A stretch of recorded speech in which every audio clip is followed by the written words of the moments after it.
Hello and welcome to this exploring session, and today we are looking at the final act of Respublica by Nicholas Udall. Almost certainly, perhaps, possibly, some people disagree, but we're fairly comfortable with that as an attribution, or at least I am. Opinions may vary. This is, as I say, the final session. We've looked at the first four acts, and we've got a sense of what the vices are doing to the kingdom. They're tearing it apart, and terrible things are happening, and this really rather fun, happy, light, happy-go-lucky play started getting a bit dark. We were getting a bit depressed last time because it was all getting very political. But help is at hand because Respublica is going to get some incoming additional forces in this final act. And that's one of the questions we're going to be trying to address today, is to try and see how we can stage this play without doubling the cast, as happens in Act 5. Can we keep the cast size down overall? Is there a way of doing that, which we may be able to answer by the end of this session? We may not. There may be no solution to expanding the potential future performability of this text, because so far we're absolutely loving it, and this is just one logistical headache that we want to solve. To help solve that problem, and also to just simply enjoy doing the text, today we have reading Veritas. Today is... Hi, my name is Lynn. I'm a teacher. I live in the Northwest United States. And reading Peace, the personification of peace, today is... Hello, I'm Helen Good. I'm a historian and I'm in London. Reading Misericordia is... muted at the moment. Sorry, I'm Pamela. I'm an actor based in London. Reading Respublica herself is...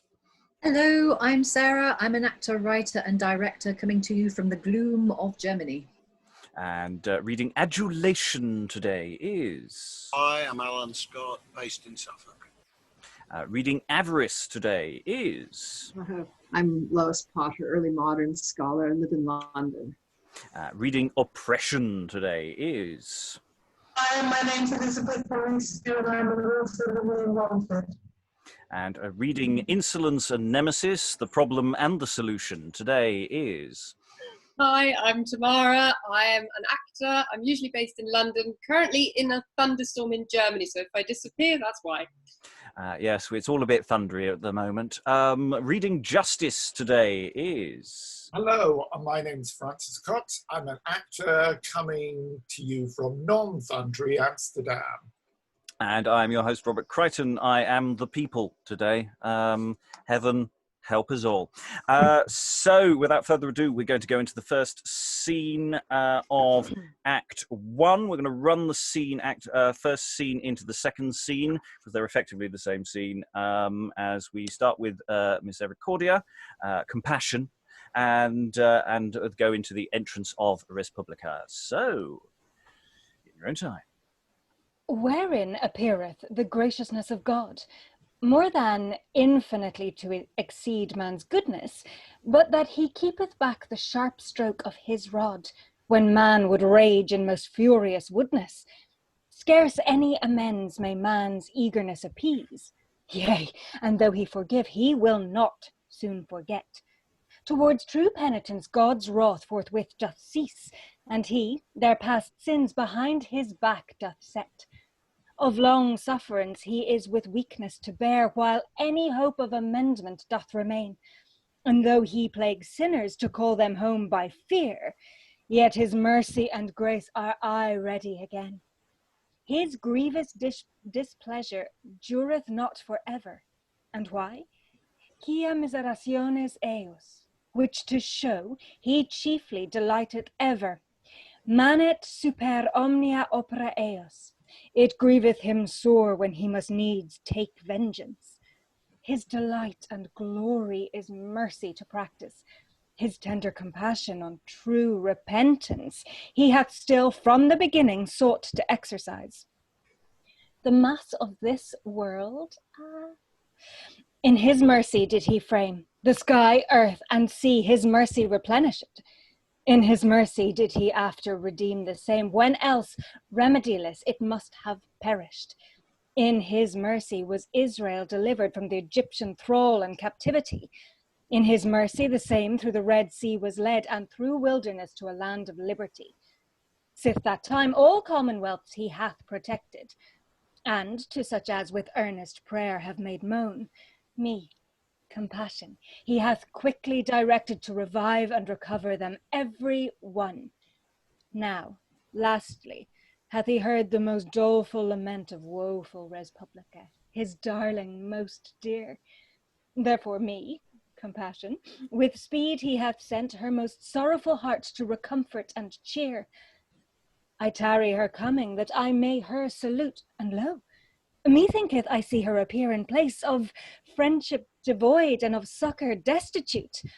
I will hear her, and then give words of solace.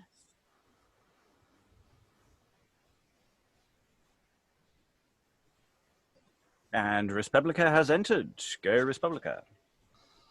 O Lord, hast thou for ever closed up thine ear? Wilt thou never more the desolate's prayer hear? Wilt thou still turn away thy face from my distress? Wilt thou clean forsake me and leave me comfortless? Oh, the secret sighs and sobs and prayers of mine heart, shall they not forever thine eyes to me convert? I grant that mine offences have so much deserved, but for whom, save sinners, is thy mercy reserved? And thou promised it so, which hitherto hast been just. Despair, Lord, I will not, nor thy goodness mistrust. Lo, down on my distress, and for thy glory's sake, though I be ill worthy, yet mercy on me take. Now will I speak to her. Who maketh me afeard? No, I will thee comfort. God hath thy prayer heard. And now, Respublica, be of good hope and trust. O Lord, now do I see that thou art ever just. I am sent to recomfort thee, Respublica. O Lady Compassion, Misericordia! What say ye to me? What? Woman? Can ye not speak? I am come down all your sorrows at once to break. Speak, woman. Misericordia. Out comfortably. Ye shall have now no more cause to speak despairably. My heart, in God's mercy, is so dilated that my very spirit to heaven is elated. Oh, Lady Compassion, welcome. Verimont, ever be God praised that you to me hath sent. Now that I have put you in sure hope of relief, I must go fetch Verity to dry out all your grief. Verity shall open how your decay hath grown, and then the causers thereof shall be overthrown. Who be the causes thereof I cannot discern, but yond cometh one of them that do me govern. What is his name? Policy. Policy is good. He doth work you many good things of likelihood. Vengeance upon him, and God give him his curse. I am besieged now of every cut purse. I can go nowhere now, in city, neither town, but Pierre's pick purse playeth at organs under my gown. What talketh he? Who speaketh yon? Respublica? What of the pick purse? Forsooth, Dame Respublica, I said, and we had 2 pillories more, 'twere no the worse, for it is a light thing now to meet Pierre's pick purse. God preserve you, right fair lady, and Christ you save. Who are you, and what would ye in this country have? This same is the Lady Misericordia, sent from God, purposefully. Unto you, Respublica. Yea. Oh, then needs you must be most heartily welcome. We had never more need of you by my halidom. There be in this country which, but ye comfort send, are full like to make both a mad and a short end. I will go to do that I said, Respublica, and return with speed. Sweet Misericordia. Good Misericordia. Now, and lady most dear, Christ booster on your heart, what make you here? Oh, come back, policy! I come. Whither would ye now? Convey myself hence, honestly, if I wist how. When come ye, policy? What look ye? Something lost? Anon. If I tarry, it will turn to my cost. Ah, friend, policy. Yea? Now shall I be in bliss. Thanks to God. We must find provision for this. Did I not ere tell you that God would you save? You may see now what 'tis good rulers to have. Ye say truth, but look, yonder comes honesty. Ah, pray God, amen. Yes, look else. Well, what news bringeth he? Should speak a word in the air of policy. If I may not so, I will speak it openly. I have not seen you a great while, honesty. O noble Lady Respublica, will you be? All shall be now. Such news I have to me brought. I hear it told for truth. Policy, all will be naught. Hearest thou any joyful news abroad, or not? Yea, I have certain news which are both brim and hot. There is a new start-up, a lady called Veritas. Then I am all safe and sure of prosperity. How was it spoken? This is Latin, gross and blunt. Misericordia, Veritas, sibi observant. That is, mercy and truth are both met together. Then it will not be long ere they both come hither. Hither? How so? Yea, both mercy and verity. Pestle on them both, saving my charity. But soft, brother honesty, ye might mistake it. Of which verity was't, trow you, that they spake it? Of the general Verity, old Time's daughter. They were not our friends that first hither brought her. Old Time's daughter, that shuttle-brained, tall, long man, that ne'er standeth still, but flieth as fast as he can, much like as he swimmeth or glided upon ice. Yeah. For all that, of wise men, he is thought most wise. I know him. He carrieth a clock on his head, a sandglass in his hand, a dial in his forehead. Yea, say truth, policy. The same is very he. Old Time, the eavesdropper. I know him, pardy, an ancient turner of houses upside down, and a common consumer of city and town. Old Time's daughter, quoth he. I shrew his naked heart. Many of my friends have he brought to pain and smart. Compassion and that truth come hither to you. Mercy, before ye came, promise so right now. It is no time now, honesty, to be idle. Something breweth? It is time for us to bridle. Well, go your ways, for in all haste, honesty, and tell reformation and authority that both these ladies in all goodly fashion must be entertained here in this nation. Madame Respublica, is not your pleasure so? What else? In all the haste, honesty, see ye go. Say further that I would we four anon might meet here or where they will, save in the open street. And hear you, honesty. What now? A little near. Provide in any wise that verity come not here. Let insolence and oppression keep her hence. We shall, all three, therein do our best diligence. Bid them well remember, the world will wax quasi. Some of us ere long mayhap leap at a daisy, or put out the eye of Misericordia, and without an eye play e'en playing trussing corda. And exit adulation at that point. Policy, what is it that ye talk there so long? I send instructions that they may not do wrong. Send ye aught to him that may not be told to me? Should we with every trifling trifle trouble ye? Well then, ye look for these two ladies, I am sure. I trust they will not fail on me to do their cure. I told you ever, did I not, that your wealth would frame? Oh, I shall reward your pains, or else I want to blame. Then best I go now straight to my fellows and see that things needful for us may not unready be. Do so, I pray you. Fare ye well, Respublica, till I see you next. And exit Avarice. Now, Misericordia, when shall be thy pleasure?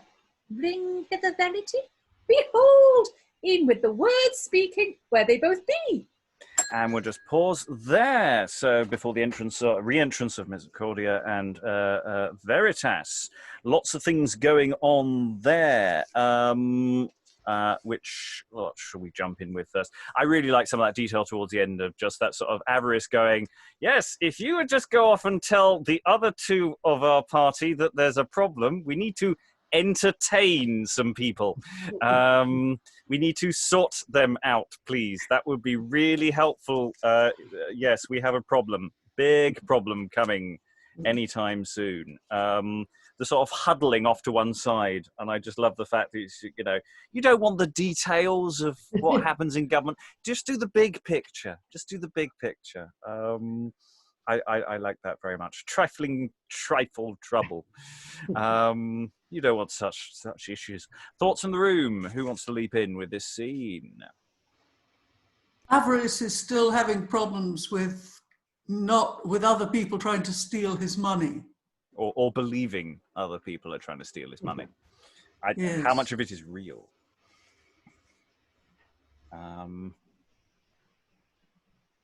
Okay, I just want to ask the question about Sarah in terms of playing Respublica. You struck dumb at the arrival of Compassion. What's going on in her mind there? Is it joy or just surprise, or it's just that she just doesn't say anything? It's like, you know, you're having someone just, you know, closing your wide open jaw. I took it as being, yes, struck dumb, because she's been praying so hard, bless her. And then, ta-da, Misericordia appears, and she's just like, and then when she finally speaks, she's like, oh, you're here, Misericordia. And so, yeah, I that was how I took it, that she was just like, you know, bless her, she really wanted this, she was praying for it, and then, oh my God, here it is. She's sort of blaming herself for anything going wrong at the beginning as well. She's really despairing quite a bit. Yeah, I mean, bless her. I don't know, maybe I'm just not, I mean, I haven't read the beginning of the play, so I could be interpreting her really quite wrongly, but I've just taken her to be really well-meaning and a bit clueless. So she's kind of quite credulous in that she's allowed these people to, you know, get one over on her, but she really is trying to do her best. Yeah.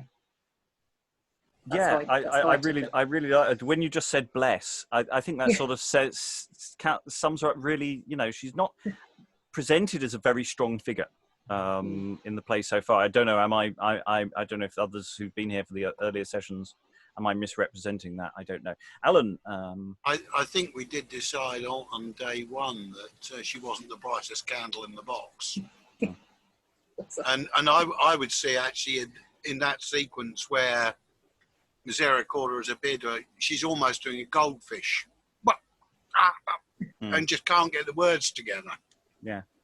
And, you know, it's interesting when Vice comes in and Misericordia is going to exit to, you know, bring in more reinforcements. Avarice is quite, I better nobble this, and wants to leave, but is stopped at this crucial moment. Right? I think that's that bit of business. We don't have really many stage directions indicating some of these entrances and exits. I did miss one or two, but several of them are not.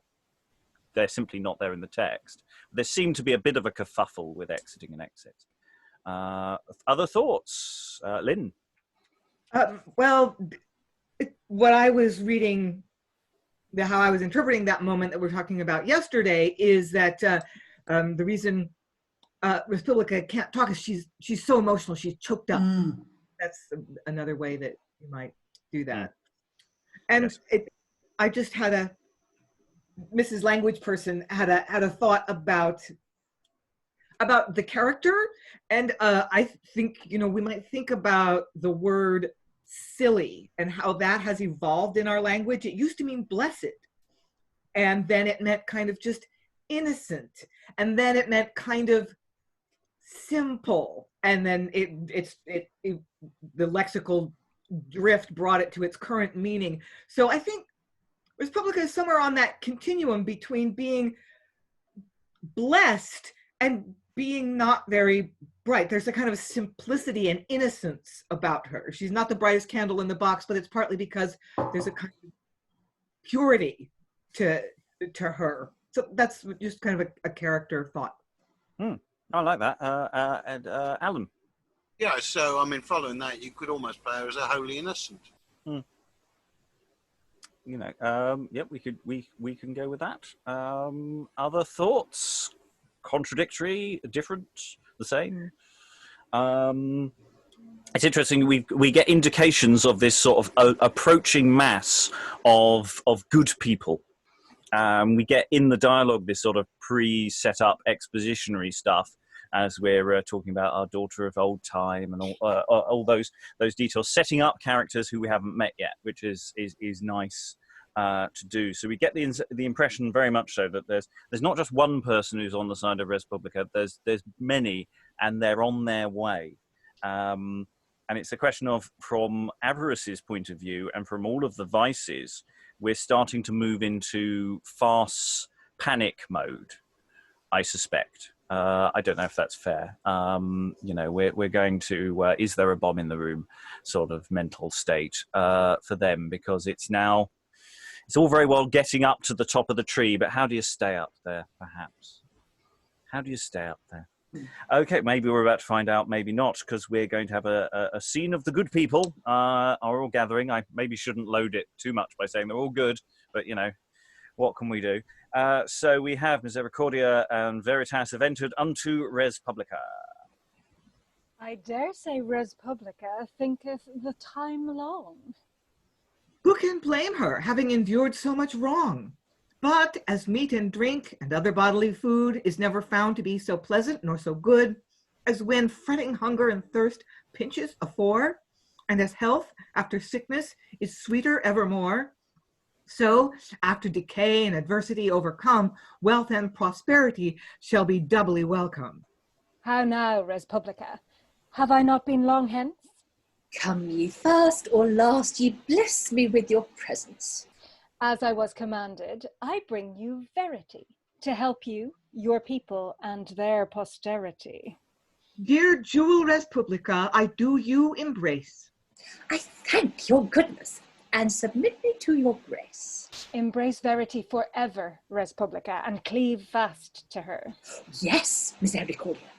Now, please it you to declare, Sister Verity, how she may recover her old prosperity, her honour, her wealth, her riches, her substance, her commons, her people, her strength, and her puissance. All this will be recovered incontinent, and to better state also, by good government. No lady of my name upon earth, I esteem, hath had better administrators than mine have been, for policy, reformation, and authority. These three be very good. And the fourth, honesty. But what if these, which have had you and yours to keep, have been ravening wolves in the clothing of sheep? If I heard not you, Verity, such sentence give, by no man's persuasion I could it believe. Ah, good Respublica, thou hast been abused. Whom thou chosest are vices to be refused. Whom thou callst honesty is adulation, and he in that pretense was reformation. And he that in pretense was reformation is indeed oppression and huge violence. Whom thou callst authority is proud insolence. And he that was policy, the chief man of price, indeed is a most stinking and filthy avarice. He first inveigled thee, and his purpose to frame cloaked each of these vices with a virtuous name. Benedicte, is this a possible case? You shall see it proved true before your own face. They shall be convinced before you, one by one.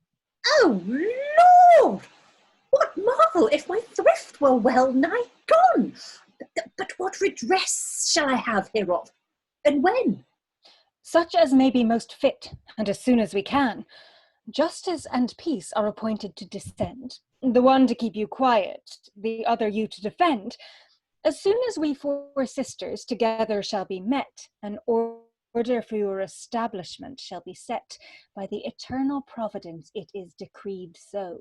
Oh, most merciful Lord, all praise be thee unto. I will leave you here with my sister Verity, and learn of their coming with all celerity. You need not, for I know they will be now very near. And behold, they begin already to appear. Because they mention them, yes indeed, Justicia and Pax arrive.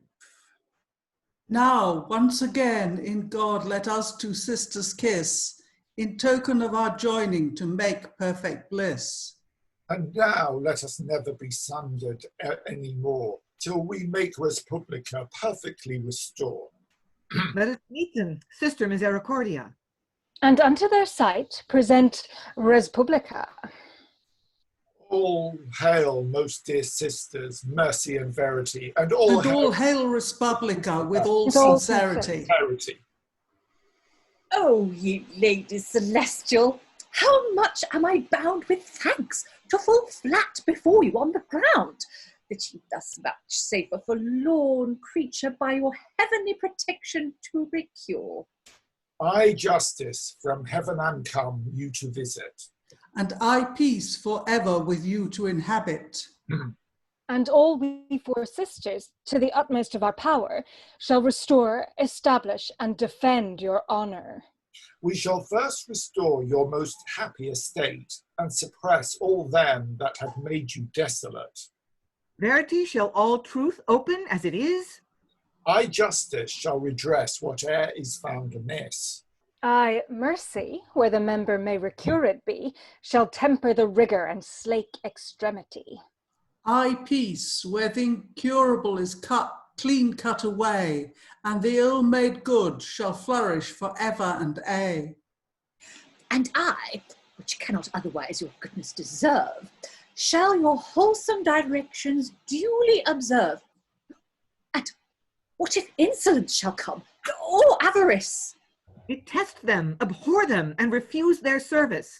I doubt not but they will be still haunting hither, till we foreshall them for take all together.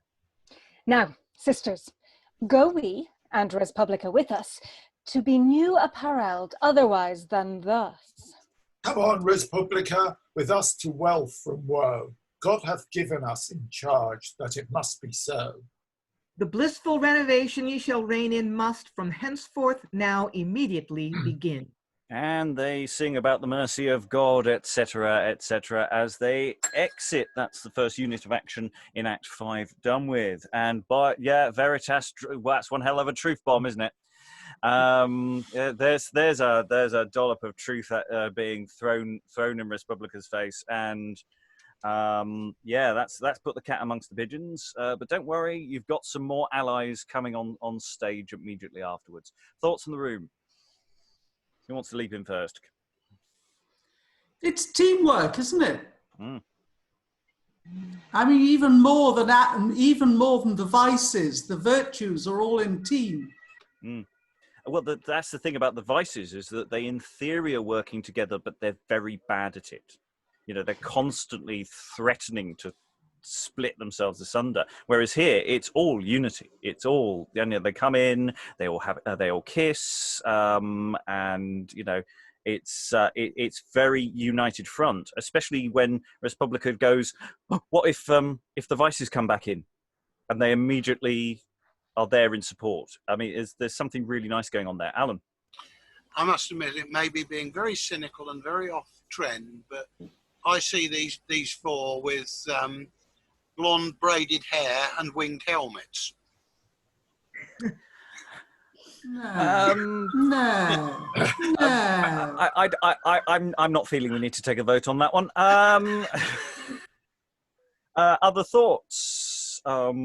It's very Deus Ex Machina. I mean, Respublica doesn't seem able to get herself out of this situation she's in by her own resourcefulness or skills and attributes, which I find interesting. Mm. Yes, the personification of the country requires these other things to be able to make a decision.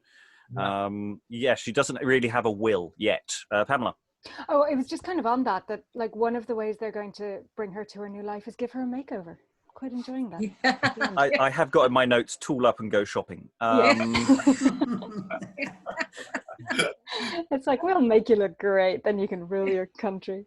Well, it's going back to a point that I don't know if we mentioned in session, where she's listed as a widow, so she's presumably in widows, in weeds, as it were. So maybe this is not just having it has a solid signification that the audience is going to get. I think Helen's probably got more on that. Well, yeah, it was just that the other thing we discussed was that as her country becomes poorer, it might be that she is not very well dressed. Mm. I mean, I'm not suggesting she's wearing frieze, but she's not able to afford what the posh clothes. Yeah. Little last season. Lois? Yeah, from the theological point of view, it's rather interesting that one can't see that she's being rescued either by faith or good works. I mean, she hasn't really done anything. It's closer to the Protestant idea, really, of divine grace that simply comes without your being able to do anything for it, as opposed to the Catholic idea that you have to earn somehow. Even her prayer, I don't know if it's sufficient. And of course, to go through the layers of that, this is a Protestant or author for a Catholic, or at least nominally Catholic court. Give it a year, and we'll perhaps be more there. Sarah? Yeah, I mean, just to speak up for Respublica here, just because I'm playing her. No, it's fair enough. I think we've been a bit down on her, so I think defend. Please do. Well, the fact that she does pray, though, I mean, she doesn't have a lot of sense. She is incredibly credulous, but she is good-hearted. She does have the sense to pray, and it's that thing, I mean, take the religion out of it, that's still going on today, that philosophy. The fact that you have to be ready to change in order for change to occur. So although on the one hand it is, all these virtues swoop in to help her through divine grace and agency, she has actually asked for help. It's not like she's so bound up with avarice and adulation and what have you, and oppression, that she's totally unable to see that something is wrong. She doesn't know what's wrong, but she does have the sense to ask for help. And then it's only once she's helped. I mean, I know Misericordia is kind of there waiting in the wings anyway, which kind of undercuts what I'm saying slightly. But it's only once she has actually asked for help that they then appear to her. Well, yeah, no, I think that's the thing. So speak, and they do appear, and she can't do anything without the truth of the situation. She doesn't know what's going on, and she needs to deal out justice. So it's good she's got justice there. Compassion and peace may be more about her own state of mind or the state of mind of the nation, and this is where allegorical things get a bit flangy between the personification and the concept and what's going on. It feels structurally sound, I have to say. I'm thinking it is working. Any additional thoughts before we move on? Let's look for more evidence then, as we're going to head over to the dark side. We've had a song while we change forces, and we have the entrance of Avarice, and at the moment, Adulation. I think more will follow. Such greedy, covetous folk as nowadays been, I trow before these present days were never seen. An honest man can go in no place of the street, but shall, I think, with 100 beggars meet. Give, for God's sake, give for Saint Charity, give for Our Lady's sake, give for the Trinity, give in the way of your good speed, give, give, give, give. If I had Find we our money in the street, do they believe? If I had not a special grace to say nay, I were but undone amongst them in one day. But who cometh yond? Honesty, he cometh in haste. I seek policy. Here, boy. All is in waste. How so? We strive against the stream, all that we do. Wherein? That verity come not this place unto. For what ye wot? I shall, when ye have spoke the word. Justice and peace too, with full consent and accord, come down from heaven and have kissed together. Oh, God give grace that they twain also come not hither. As mercy and truth should be observant, so justice here pax osculate sunt. Is it true? Are they come? And have kissed together. Then carry in apace for fear of foul weather. Have they kissed together? Yeah. What needeth that? Men should kiss women. And what point be they at? All the four sisters, do you to understand, have already taken Respublica in hand. They four progress with her in every border. All ever we have set in order. And what doth Insolence, or what saith he to that? He stampeth, he stareth, and snuffleth forth sore thereat. I advise him to storm and to show himself stout. They be women, and perchance may be faced out. And peace is an honest lady and a quiet. Verity and justice are not for our diet. Then mercy is a good one. I like her well. Yet oft turneth she her face away, and will not mell. Well, fall back, fall edge. I am once at a point, if Respublica come, to adventure a joint. She is fresh and gay and flourisheth, but she? Who brought it to such pass, will I tell her, but we? Or else, making these new ladies of her weary, we should triumph and reign. Oh, never so merry. Well, go to our company. I will remain here. I may perhaps see Dame Respublica appear. I will in hand with her and make a good face. And what shall I do? Give warning in the mean space, that Insolence shrink not, but play the stout man. That I know he will do. For once I know he can.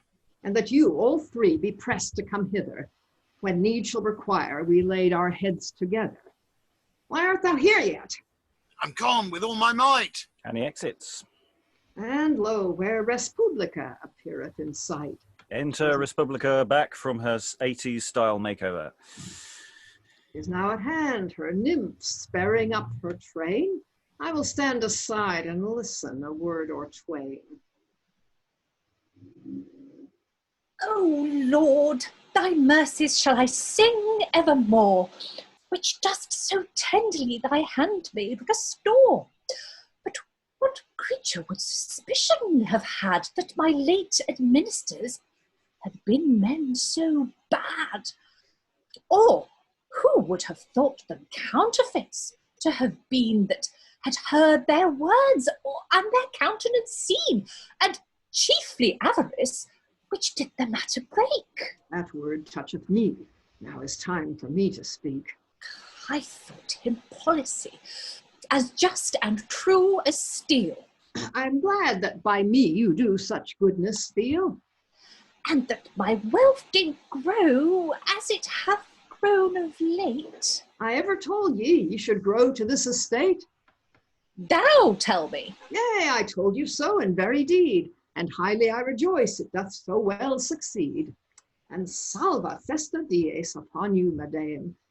I'm glad you got a new robe, huh? So I am. What saint in the calendar do we serve today, that ye be so gorgeously decked and so gay? Oh, in rejoicing that I shall be clean rid of thee. Nay, by this cross you shall never be rid for me. And of thy compeers. Well, let them do as they lust. I will ride upon Jill, mine own mare, that is just. Otherways, I shall do you service of the best. Thou wicked wretch, darest thou with me to jest? What? Oh, I now see, honores mutant mores. But as seemeth here, raro in meliores. Thee and all thy service I do from me exile. Is that the high reward ye promised me erewhile? Is not this a wise woman and minded to thrive that would me, policy, out of the country drive? Thee and thy accomplices from me I shall outcast. Then, I pray you pay us for our pains that are past. Ye shall be paid. Once I've done the best I can. Authority also, he hath played the man. Reformation hath done his part, I can tell.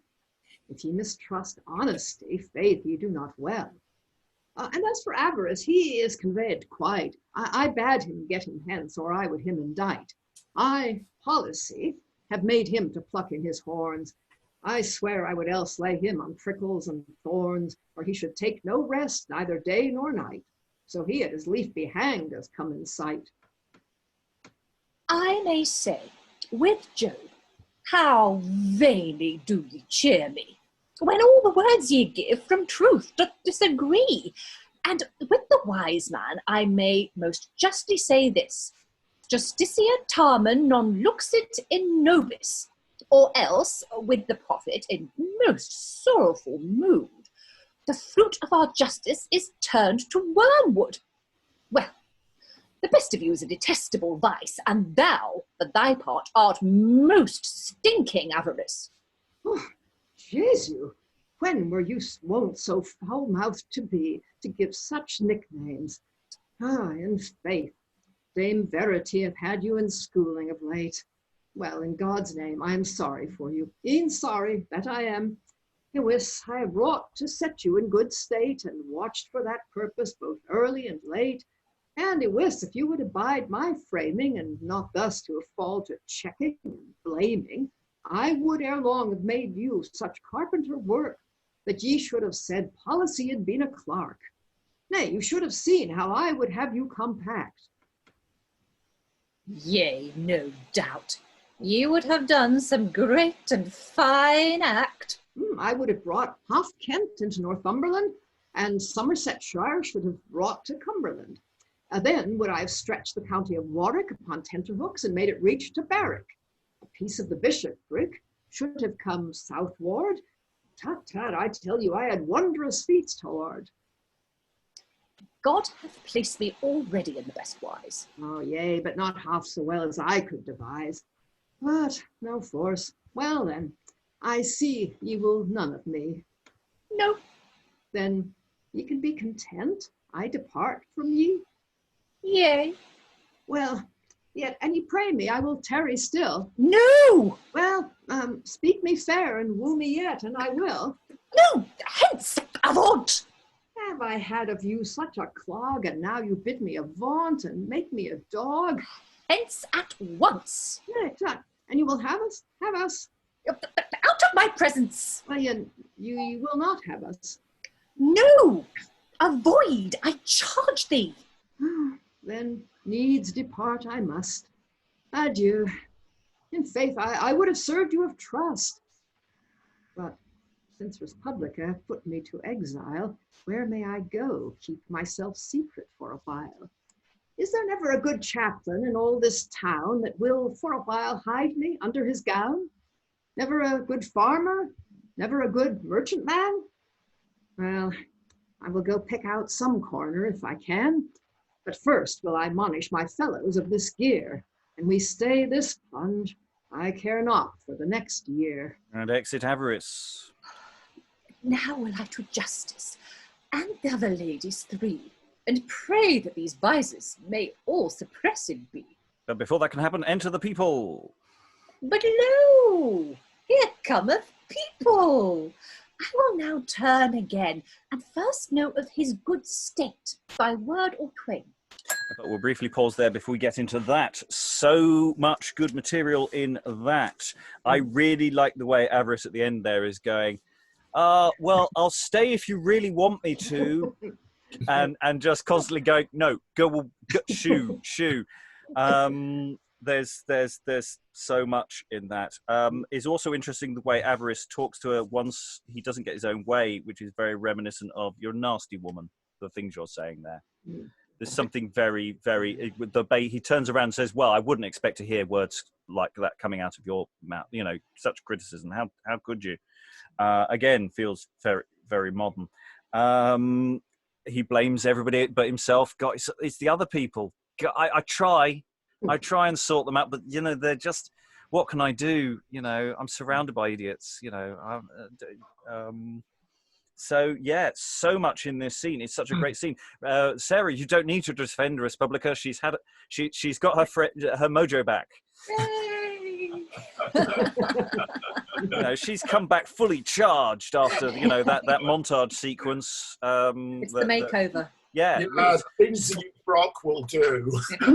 You know, there's a music cue there. I actually seriously think it has to be a full-blown montage makeover sequence. I think that's what it actually needs to be. Singing, dancing, absolutely all the way. I think that's fab. Thoughts in the room? Other thoughts about that scene? The county reorganisation is a little strange. Yeah. In what way? Go. Yes. Well, I mean, the individual words make sense enough, but I think there should be a W on wrought, but never mind. Probably is. Yes, there should be. Yes. But and everybody knows what a tenterhook is, but the idea of Warwick being stretched on tenterhooks reach up to Berwick, it's a great vision, but why? It's politics. It's what's going on. These are specific jibes at specific abuses by specific councillors under Edward and still under Mary. So this is an in-joke. That's why it seems a bit odd. So Somerset and Northumberland, if they're in the room, they might be blushing. Possibly. Well, Somerset's dead and Northumberland's in the tower, but yeah, fair enough. Lois. Facts. Sorry, yes, I mean the junior people are still in the room. Lois.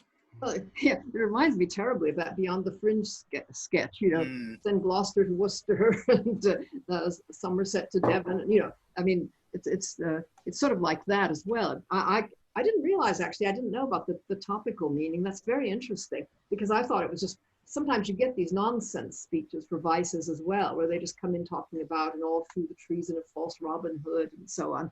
And I thought it was partly that as well, just it goes off into complete nonsense. Yes. So I'm just checking detail on that. Yes. Sorry. Additional thoughts while I'm looking at books. Lynn. Well, first of all, I just want to tell Sarah and Lois I so enjoyed your performances there. I just really enjoyed that little exchange. And in a sort of very general way, that Avarice's promises about stretching this county up to here and that county up to there, it reminded me a little of certain political promises going on in this country, where candidates who shall remain nameless say, I'm going to take this program and eliminate it and replace it with something better. That's like, you're going to get more for less, basically promising things that cannot physically, economically, realistically be done. You know, your taxes will go down and your services will go up. Just trust me, just elect me, and I will work miracles. In that general sense of making impossible promises is what it put me in mind of. Additional thoughts? One thing I was wondering during that scene, what is it with all the kissing between the sisters? That's what I was going to ask. And the line about men should be kissing women. That's actually biblical. That bit about mercy and truth have met together, and peace and righteousness have kissed, or whatever it is. I think it's biblical, or else it's I can't remember where else it comes, but I mean, it is a standard phrase. And I mean, I think the audience would have known that. And so this is the really dangerous point when they meet together. I mean, that's why Avarice's reaction, what are all these women doing kissing, you know, it's a typical case of Avarice taking something on the most literal sense instead of in the sort of abstract. Alan? What's got me is that effectively the virtues that have been brought on are outside of the Christian theology in the main, and yet there's a specifically religious song at the end of the sequence when they're first all four together. So we're getting back into another one of these odd mishmash of Christianity and classical mythology. The other thought I had is just in the final speech of Avarice, after the first couplet, then to needs must depart I must. The remainder of that stanza, I think, must be an aside to the audience. Yes. Oh, yes. He's going to the audience and you know, picking out people there. Yeah. Good chaplain, good farmer, good merchant, regardless whether they look like that or not. Yeah, well, I thought that's what it was. Yeah. Yeah. I like. Oh, Elizabeth, yes, go. Oh, I was just going to say, I really like the character of Avarice, how difficult it is to get Avarice to leave, and how Avarice promises the world and promises everything that Respublica could imagine without actually being able to, like Lynn said, bring up, make good on her promises. But I was wondering, is Avarice male or female? Because the female dynamic between the sisters is quite strong. Is Avarice female? I don't think so. There seems to be very much the vices are mostly male and the virtues are mostly female in that sense. I should just also point out that not only during her makeover did Respublica you know, look demonstrably better, feeling better. She also gathered a troop of nymphs. A point I think was not remarked upon enough. You know, she makes an entrance when she comes back on again. She doesn't look a bit better. She should be looking fabulous. Alan, I think I saw a hand. Yeah, I mean, another possible costuming choice is Misericordia as the fairy godmother. Yes, you shall go to the ball. You know, Panto transformation scene number 1. I particularly like Avarice in the sense that, you know, not only does... There was a point I've written down, I have a cunning plan. There was a line that was very like that, I can't remember where. But it's also when he's talking about the forces ranged against them, when he's talking to Adulation, who's panicking. Just going, well, yeah, they're all a bit of a problem. Quite like Mercy. Mercy would be good to have on our side. And, you know, going, yeah, if she's looking at you. It's some nice stuff. Any additional thoughts, Helen? Yes, there's the people that Avarice thinks that he can hide amongst. The farmer, which is not necessarily agricultural. The merchantman, the chaplain, these are people that he's saying are potentially avaricious. I mean, it says there's an inferred, you know, exit, but he might just be sitting in the audience for the rest for the foreseeable and just hiding there. At that point, I think that's a really nice thing. Sarah. This is following on from what Lynn was saying earlier, and it's not really relevant because it's obviously not something that would have occurred to people at the time of the play. But I just thought it was a nice echo for a modern audience that perhaps a modern audience might pick up on. And that's the whole thing of the counties being stretched. It also reminds me, in addition to what Lynn was saying, of kind of gerrymandering.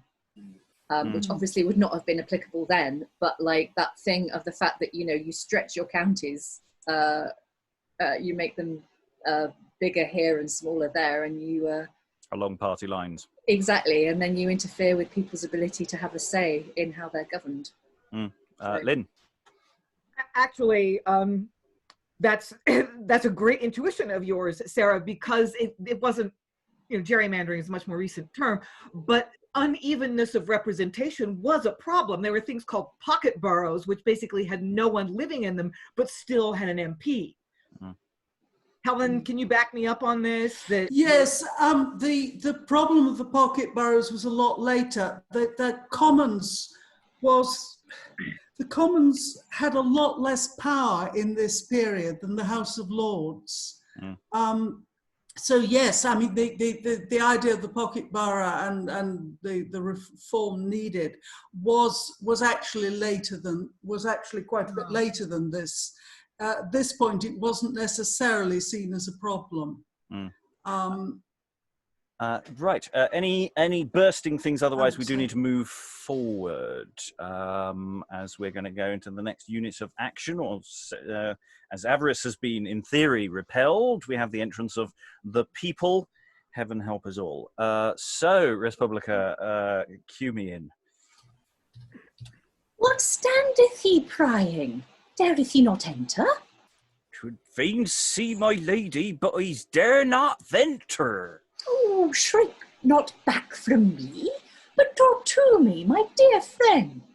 Child first know, and ye be alone, so God me mend. Come, here be none but thy friends, me believe. Well, then shall be so bold to peek in, by your leave.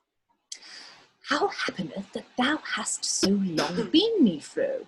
Marry, child, tell you, as soon as ye were a go, hither came a sort of court gnolls, hard men and zor. They shake me up, 'twas ne'er so rattled afore. They fell all upon me, catch a word that might catch. Well, was him at that at me, people, might get a snatch. Should have been at home rather than a new groat. Like my zedged to you, I veered pulling out my throat. They bade me pick my home and come at you no more. And I did. They swear I should be corrupt therefore. So thick proud orcop, what call him? Insolence. Yea, even thick seam, he there put me to silence. And how is it with you now? Better than it was? All beginneth now to come gaily well to pass. We hear of your good fortune that goeth about, how ye beeth promoted, which maketh us all proud. And I am able since to buy me a new coat, and I thank God shaving my purse a silver groat. I wish I would not so say these 6 years afore. Whatever caused it, ill thank have they therefore. They will be here soon. Bide you them here for a train. Mass, but a ninnet, would ye have 'em squat out on's brain? They shall not do thee harm. The value of a point. Then, you say the word, I'll jeopard a joint. If they but offer thee wrong, they shall smart therefore. Nay, will ye be so good to tie 'em up afore? And what shall I say to them? Nothing, but be a bait, till take them all here suddenly, I may await. Well, it shall be do. Should laugh and both my hands clap to see rice pudding cake's enemies taking a trap. And as I pray, if some of them come not yonder, oh, should my lady had bid ne'er so little longer.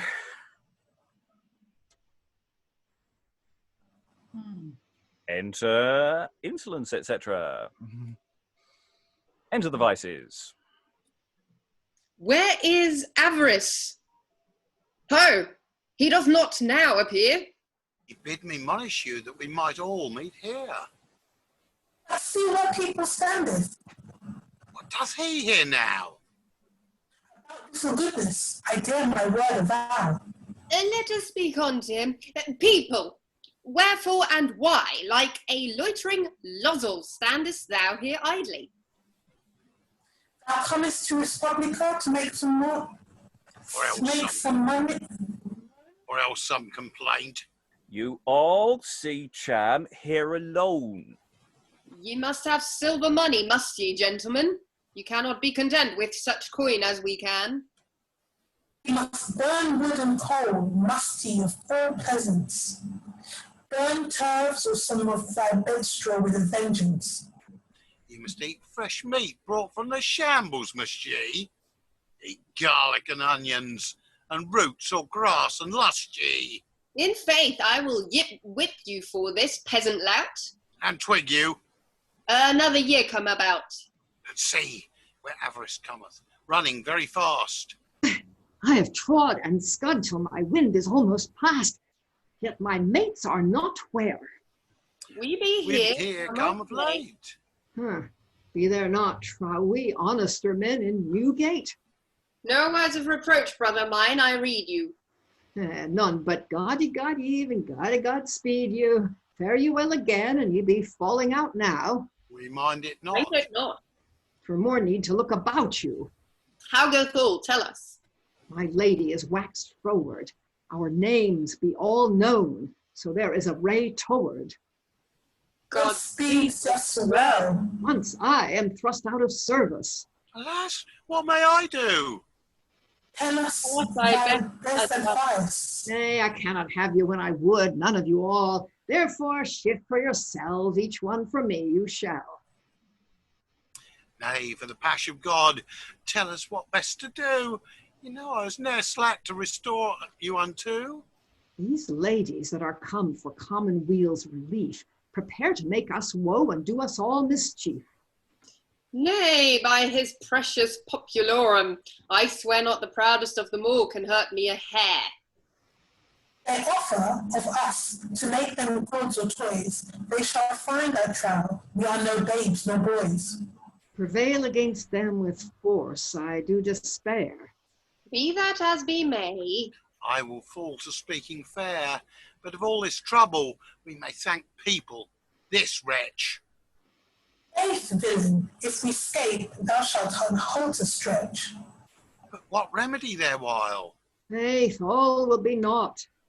Tell us what to do. I will. Hey, come, we're caught. Whither shall I run? Now sing a song, Honesty. I'm past singing now. Oh, yea, one song, Honesty. Hey, hey, hey, I will be merry while I may. And we'll just pause there at this sudden interjection of burst of song. I'm just going to ask the question, because people, after they're threatening him, says nothing. Anyone else getting the impression that he's just have 7 shades of knocked out of him? Or he's looked at the odds and thought, there's 4 of them. Because we were talking the other day about it probably wasn't fully violent, but at this point, his silence seems to be quite telling, following literally talking about whipping and things in the dialogue. So I'm wondering whether he should, originally it was, but should he be huddled in a corner? I'm asking. Otherwise, what is the people doing? The people. Let down by Respublica. I mean, she didn't enter on a queue, did she? No, poor old rice pudding. Rice pudding has failed him. Rice pudding has failed him totally. She said, get in there, stand up to the bullies and they'll go away. And she's tried that one. The people tried that one, and it was, as I could have told them, a complete mistake. Well, it's to say, she doesn't come back on, No. You're going to be a bait for a trap, and it's like the trap is sprung too late. Poor soul. The people trapped by Anyway, Lois. Yeah, but I think we discover later, she says that she left him there in order to hold them, the vices, in talk while she got the rest of her gang around her. Admittedly, she is using him as a bait, but I guess she assumes that nothing will happen to him. Yeah, so it's less that they're a bait for a trap. They've got to hold so they don't flee the country. They're there to try and stop them, perhaps. Yeah, that makes sense. Alan? Yeah, he's, as per normal, the people are the sacrificial victim of the ruling classes. Yeah. So yeah, I love the way he's afraid to come in, and it's literally he's just peeking around the corner. I don't want to come in. I've heard everything's good, better now, but is it safe? Is it safe?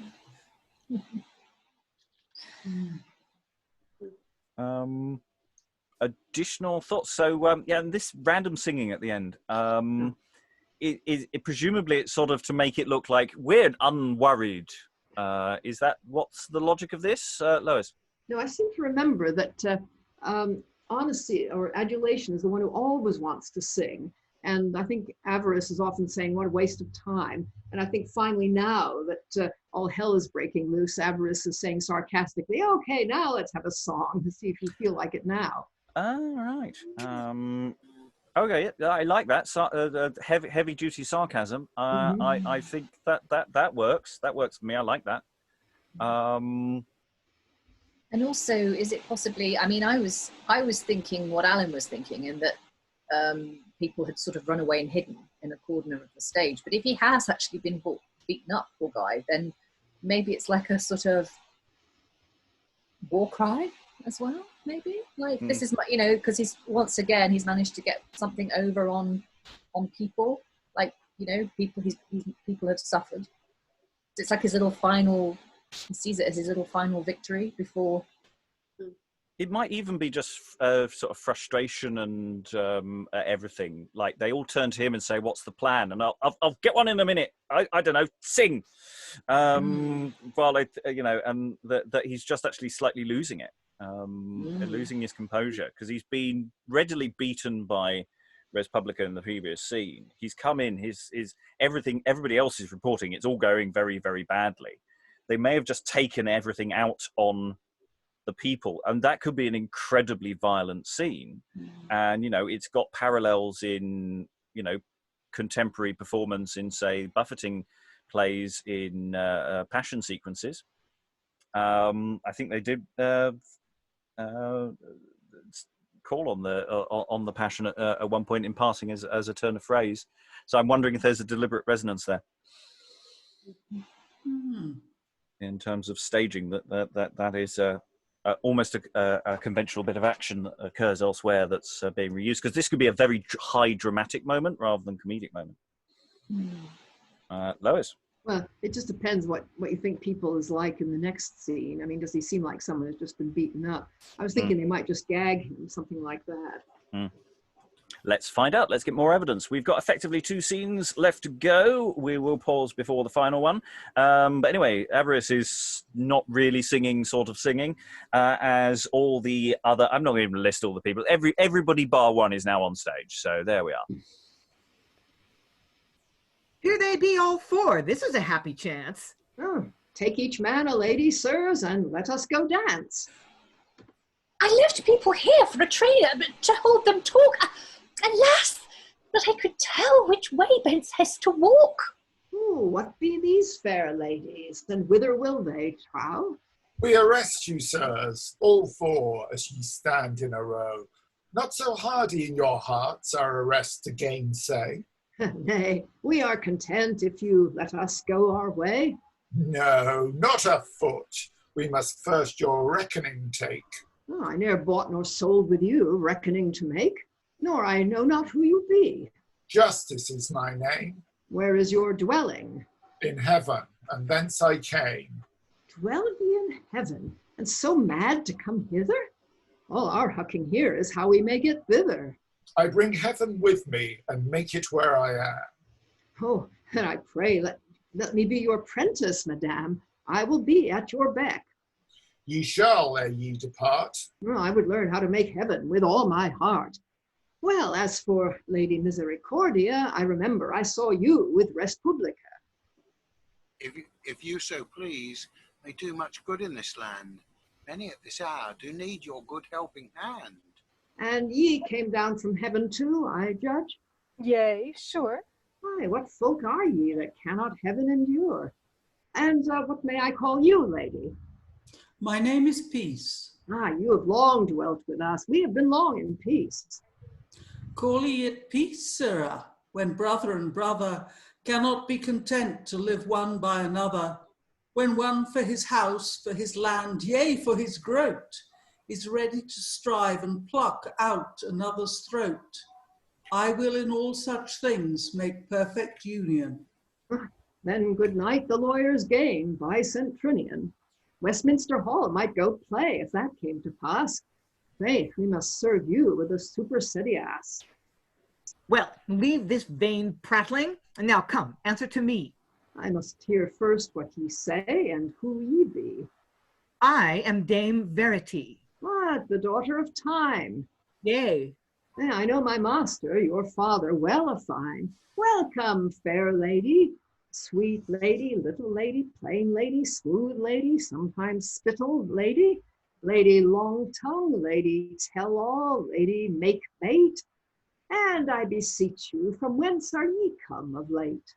I am sprung out of the earth. What? Ye do but jest.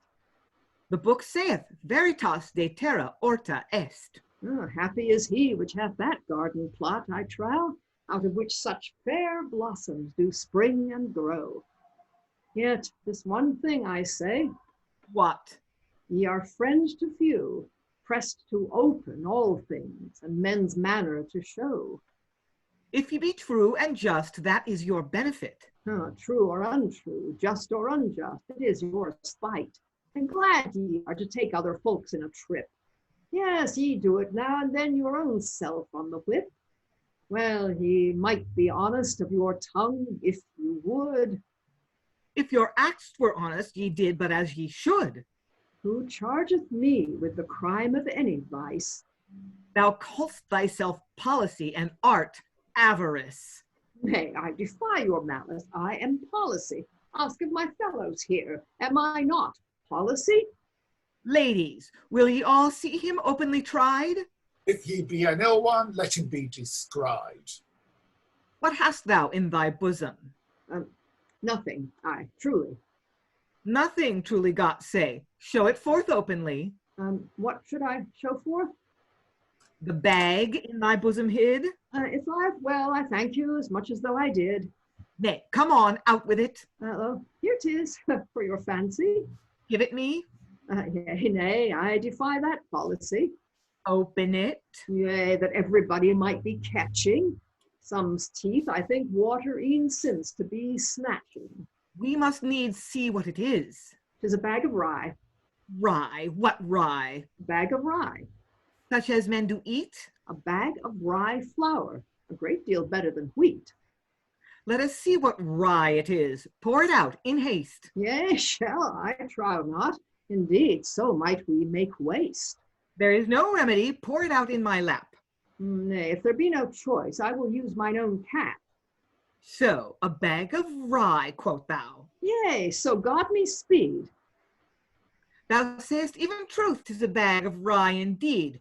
Usury, perjury, pitchery, patchery, pilfery, bribery, snatchery, catchery, flattery, robbery, cloutery, botchery, trumpery, harlotry, misery, treachery. Oh, there is too, and please you a little, sorcery, witchery, bordery, and such other grocery. And how gotst thou all this in thy possession? Pardon me, and I will make my confession.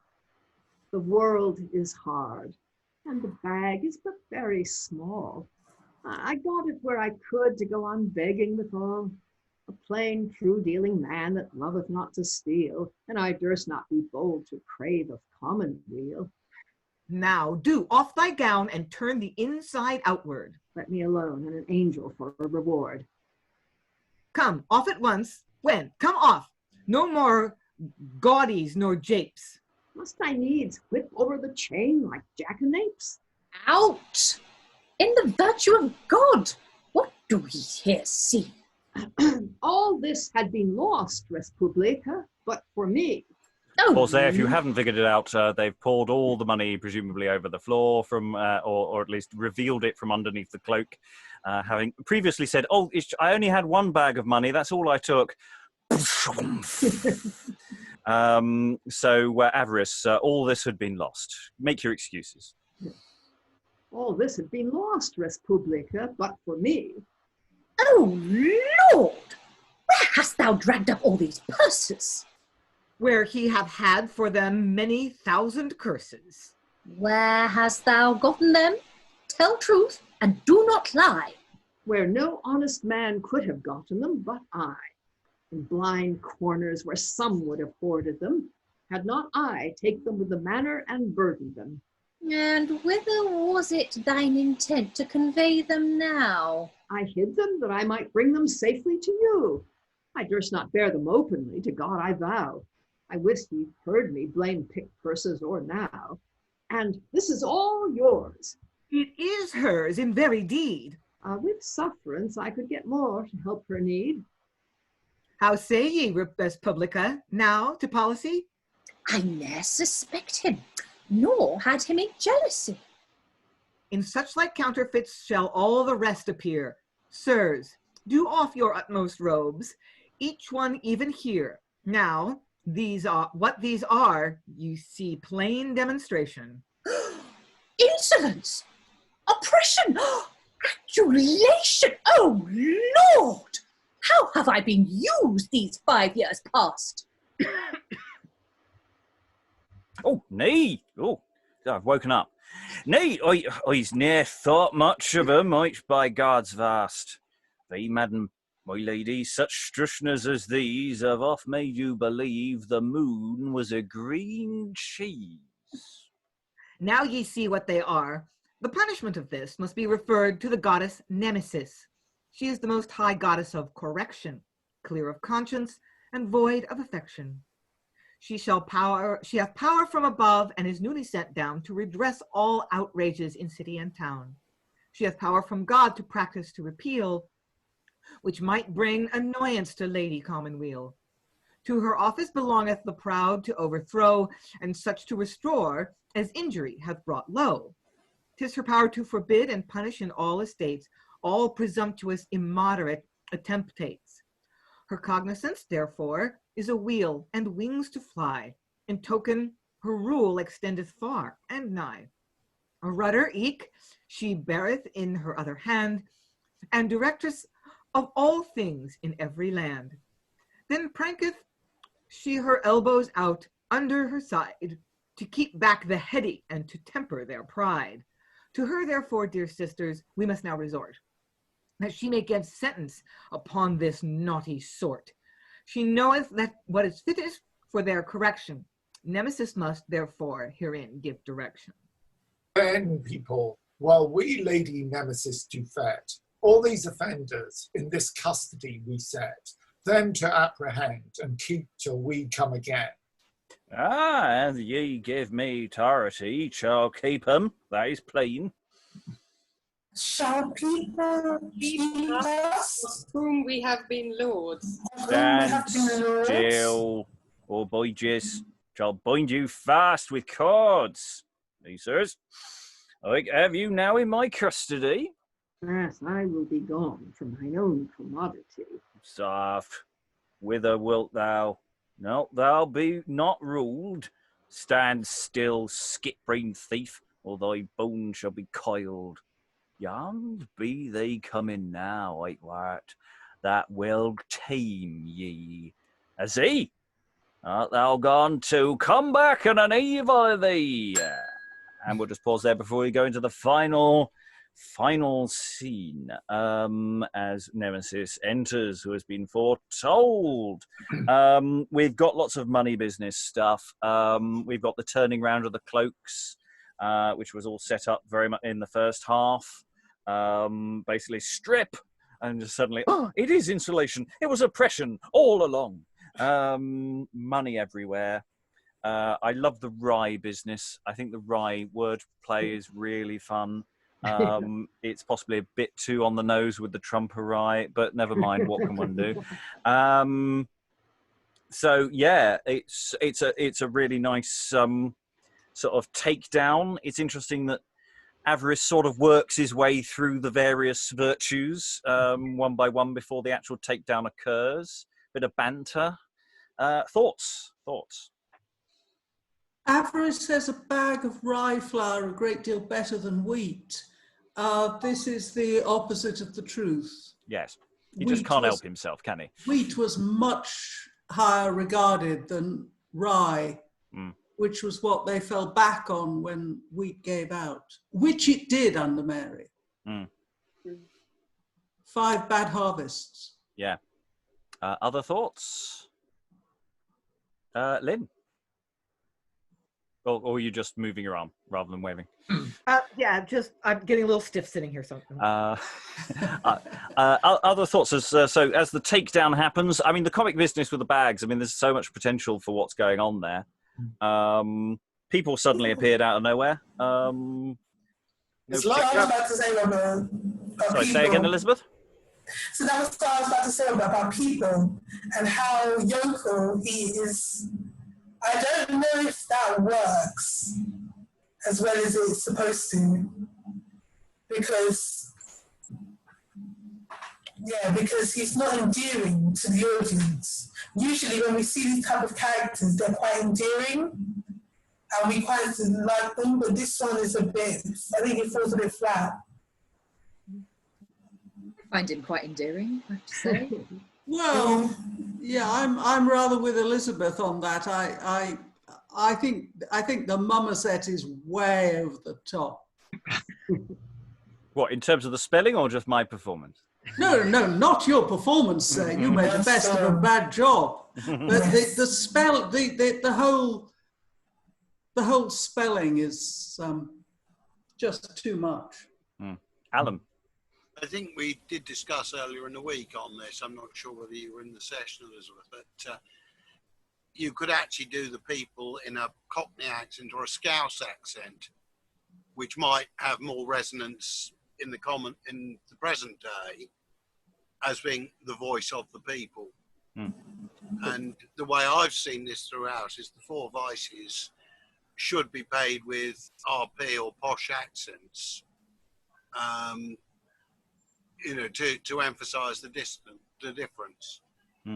I mean, is that difference, in terms of the, percentage of the population who speak with something we might call a sort of country, inverted commas, accent is now considerably less than those with an urban accent.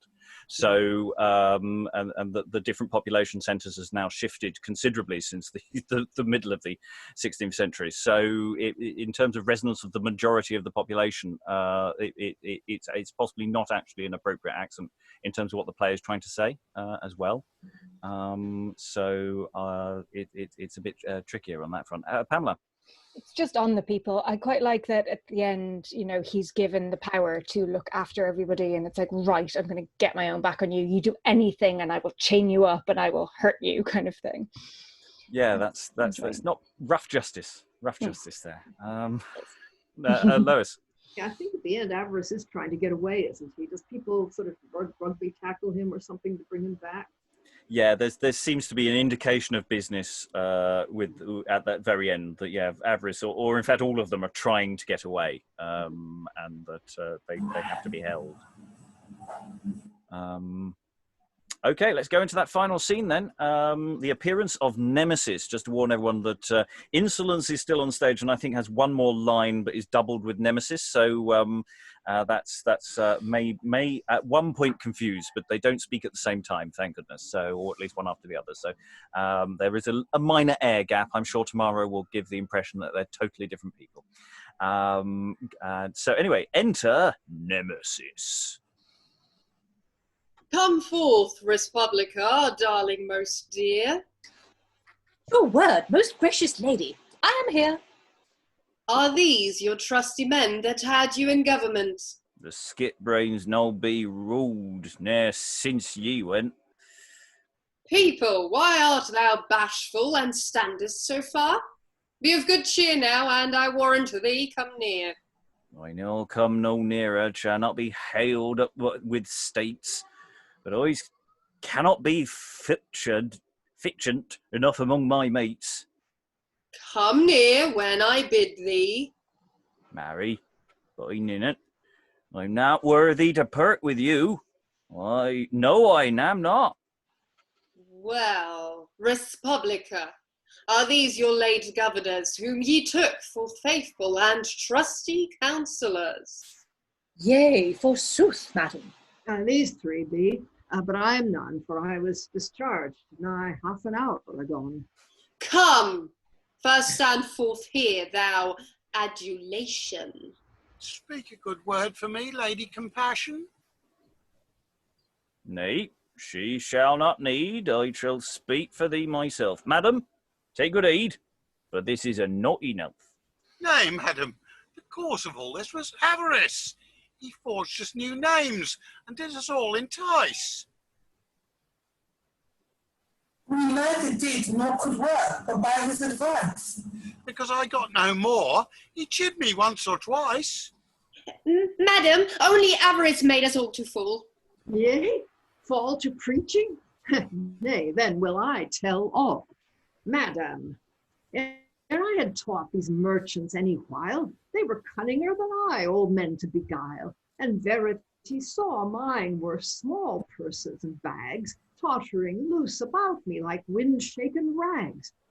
But he that should have bagged that Insolence did win, must have made a poke to put 5 or 6 shires in. He must have made wide sacks for castles, towns, and woods. The canvas to make them of were worth 10 times my goods. Then oppression here, to feather well his nest, cared not of their livelihood whom he dispossessed. Bishops, deans, provosts, the poor folk from the spittle, lands with church and chapel. All of us for him too little. Poor I did not so, I scraped but little crumbs, and here and there with odd ends patched up my sums. Flattery got his thrift modesty. Therefore spare not him, he will never come to good pass. But I may well be mended by the merry mass. Lady Nemesis, now have ye occasion and matter to show your commiseration. It is much more glory, and standeth with more skill, lost sheep to recover than the scabby to spill. But how shall this redress be well persecuted, if justice with mercy shall be executed? Straight justice must such great enormities redress. Severity must put men in fear to transgress. Justice must give each man that he doth deserve. If offenders were not, wherefore might mercy serve? Stick hard to it, good sweet Lady Compassion. You're all else undone by cock's bitter passion. Verity, how say you? Have I not spoken well? Mercy in one place with justice sometime may dwell, and right well agree together. How say you, peace? Where all thing is well amended, I do increase. Ladies, we have heard all your discreet advices, and each one shall have some part of your devises. Neither all nor none shall taste of severity, but as they are now known through Lady Verity, so shall they receive our mercy or our ire, as the wealth of Respublica shall best require. Now, adulation. What saith you in this case? Naught in my excuse, but submit me to your grace. Only this, I promise, if I may mercy find, utterly forever to change my wicked mind. I ne'er sought for mine own private gain so much, but I will further commonweal's 10 times so much. Well, thou mayst become a worthy subject, it is plain. Shall she know at all times how to reach me again? Thou mightest swerve at frailty, thou mightst do to please, thou mightst do for fear, thou mightst do to live in ease. Well, upon thy promise, for once we pardon thee. Go, and see that from henceforth thou be perfect honesty. So long as shall please God to give me life and heal, I shall most duly serve God and the commonweal. Now to thee, Avarice, have at thy petticoat. Now, the plague of commonweals, as all men do note. Come forth, Avarice, to spare thee will be no boot, so thou must be plucked up even by the very root. because thou scrapest up whatever thou mightst get. Indeed, I thank God there is no man in my debt. And because thou caught'st it by wrong contribution, thou shalt first and foremost make restitution. Let me then, with pardon, go hence about it lightly. No, ye shall have to help to see it done uprightly. People, take this fellow, God save me from this plunge. that he may be pressed, as men do press a sponge, that he may drop aught to every man his lot, to the utmost farthing that he hath falsely got. And he bid me, Charles, squeeze him as dry as a kicks. Hey, the patch of God, I shall then die of the flicks. Nay, thou shalt deliver him to the head officer, which hath authority, justice, to minister. Shall lever him to the constable and come again. Now, justice, for these two that do here remain, because the fault of insolence is heinous and great, Lucifer's own fault to aspire to the highest seat, and because oppression hath wronged men so sore that he spoiled innocence of all they had, and more, people shall deliver them unto safe custody, where they may no further annoy anybody. When the time may serve to examine and try their cause, call them both before you, and judge them by the laws. And shall carry away these same two men also? Yeah, go deliver them to an officer. Go. Now, darling Respublica, ye are in the old good estate, and they taken away that spoil you of late. Now cleave to these ladies, from heaven to you direct.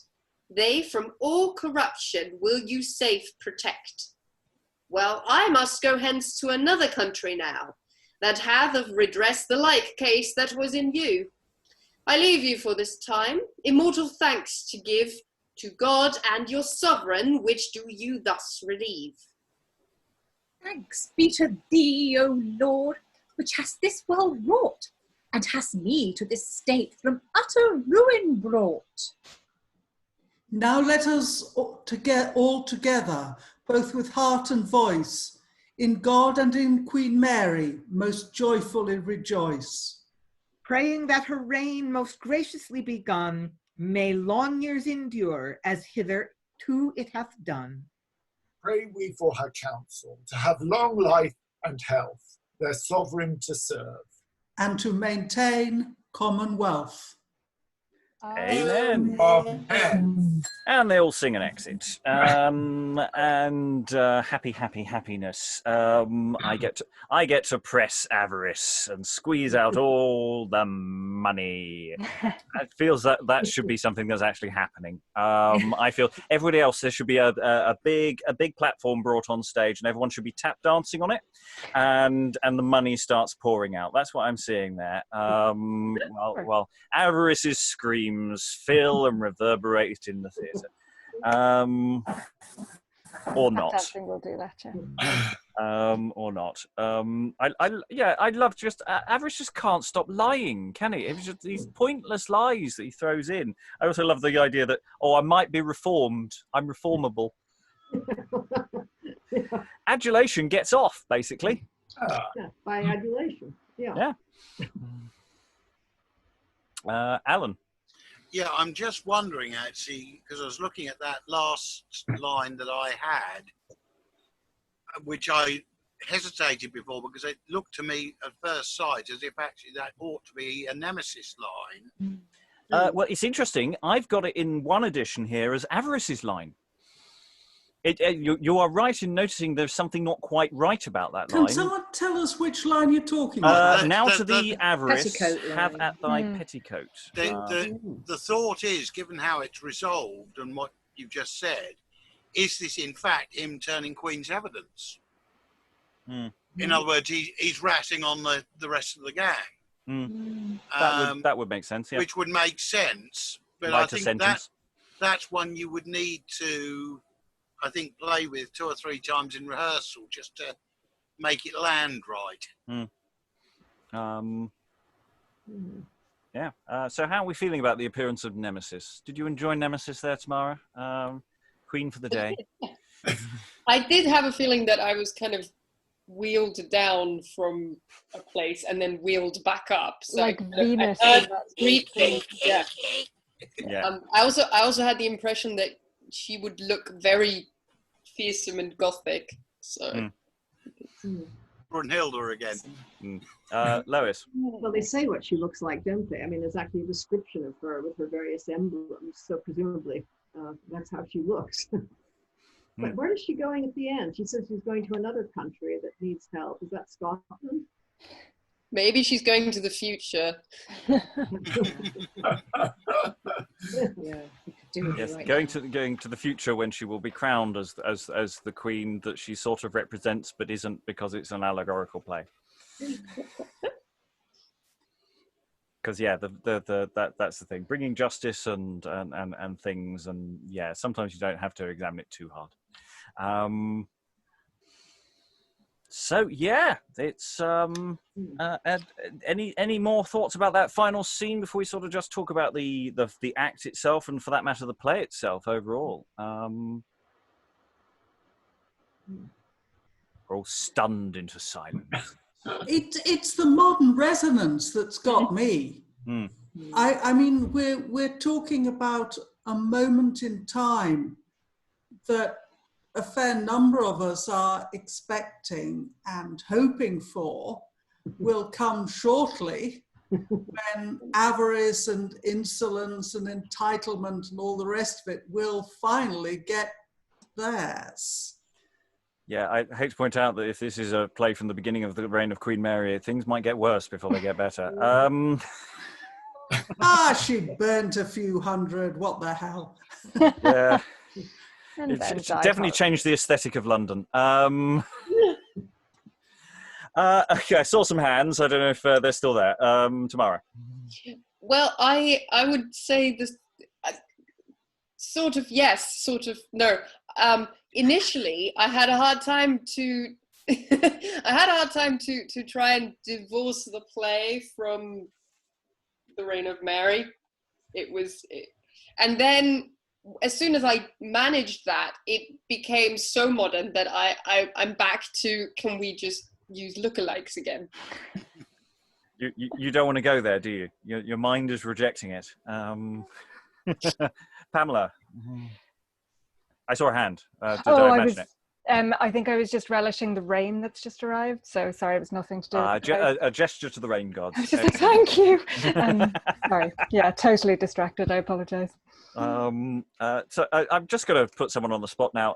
Sarah, how is Justice reminding you of Buffy the Vampire Slayer? She had that. Oh, I have to find her now. She had that little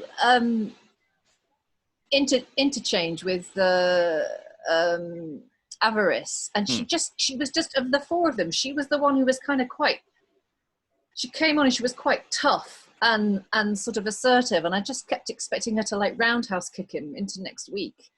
I kind of wish she did. Yeah, I'd like to see that version. Yeah, but I would say this play, I mean, I've only read the last act, so I don't really know, but I'm really reminded of Oscar Wilde actually, and that quote he has about the good ended happily and the bad ended unhappily. That is what fiction means, and it just, especially with echoes of today, when yes, bad do never seem to end unhappily. At present, at least, it's like, yeah, that is fiction, but it's kind of nice fiction. I really enjoyed it. I mean, we've got this resonance that is not necessarily quite intended as perhaps we might like it to be, but it's a story of some really horrible men oppressing this woman, and the group of women reject them and repel them in a very effective and mostly non-violent way as well.